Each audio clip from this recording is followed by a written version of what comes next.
A number when divided by 729 gives a remainder of 56. What will we get as remainder if the same number is divided by 27?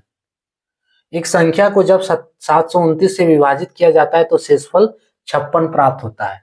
यदि उस संख्या को 27 से विभाजित किया जाए तो शेषफल क्या आएगा? हेलो डियर्स, टॉपिक जो कंटिन्यू है नंबर सिस्टम, इसे कहते हैं संख्या पद्धति। प्रश्न है एसएससी सीपीओ 2016 का। एसएससी सीपीओ 2016 का प्रश्न है। क्या दिया है कि कोई संख्या है जिसको 729 से भाग देने पर शेषफल 56 प्राप्त हो रहा है, तो उसी संख्या को जब 27 से भाग देंगे तो शेषफल क्या होगा, ये बताना है। देखो, एक फॉर्मूला जो है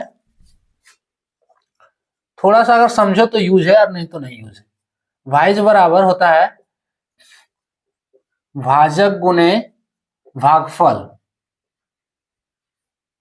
जोड़ शेष। यहां भागफल का तो काम नहीं है, ठीक है। अगर इंग्लिश में कहें तो dividend, dividend equals to divisor into quotient plus remainder, ठीक है। तो इसमें जो है डिविडेंड क्या दिया है, डिविडेंड दिया नहीं है किसी संख्या को, कोई भी संख्या को, ठीक है। तो उस संख्या को हम x मान लें। अब किससे विभाजित किया जा रहा है? 729 से, तो 729 हो गया भाजक। भागफल नहीं है, ठीक है, इसको कुछ भी मान लो, y मान लो, चलो। अब इस पे शेष कितना बच रहा है? 56 बच रहा है। पूछ रहा है कि जब उसी संख्या को, तो x को भाग देना, किससे भाग देना है? 27 से, ठीक है। भागफल का कोई काम नहीं है यहाँ पे इस प्रश्न के लिए। तो पूछ रहा है कि जो रिमाइंडर है वो कितना बचेगा, है ना। किसी संख्या को, अब इस रूल से देखो कि किसी संख्या को जब, यानी किसी संख्या x, किसी संख्या को जब 729 से भाग दिया जा रहा है तो जो शेषफल है वो 56 आ रहा है। तो उसी संख्या को जब 27 से भाग दिया जाएगा तो शेषफल क्या होगा, बस यही करना है। फिर देखो, किसी संख्या को 729 से भाग दिया जा रहा है तो शेषफल 56 है, तो उस संख्या को जब 27 से भाग दिया जाएगा तो शेषफल क्या होगा।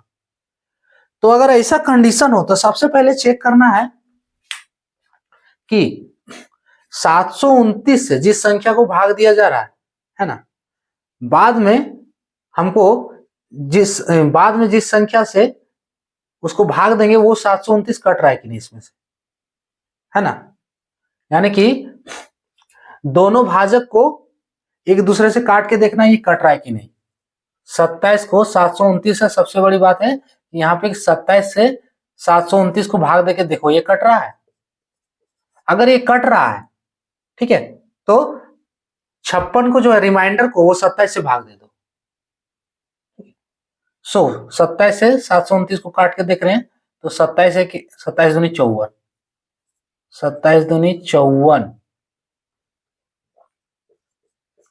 12 में 4 8, 6 में 5 1, 189।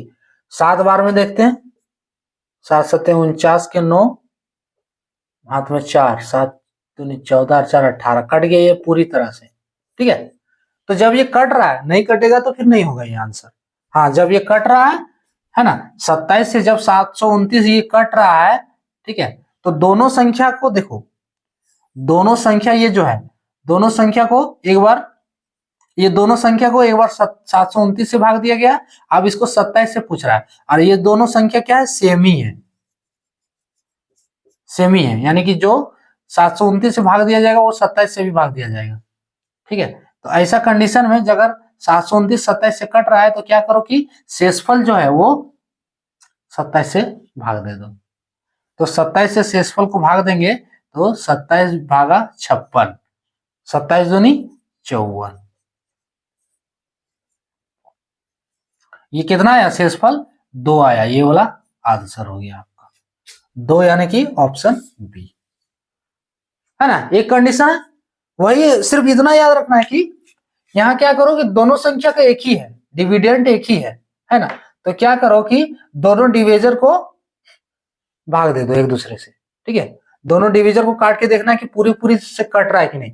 अगर डिवीजर कट रहा है तो इसमें रिमाइंडर जो है, शेषफल जो है, ठीक है, शेषफल को जो दूसरा डिवीजर है उससे भाग दे दो, सीधी सी बात है। इसका आंसर कितना हो गया, 2 हो गया। ये जो रिमाइंडर आया, भाग देने से जो रिमाइंडर आया वो शेषफल 2 आया, यानी कि 2 इसका आंसर हो गया। क्लियर? ऑप्शन बी करेक्ट होगा। सो ये था टॉपिक।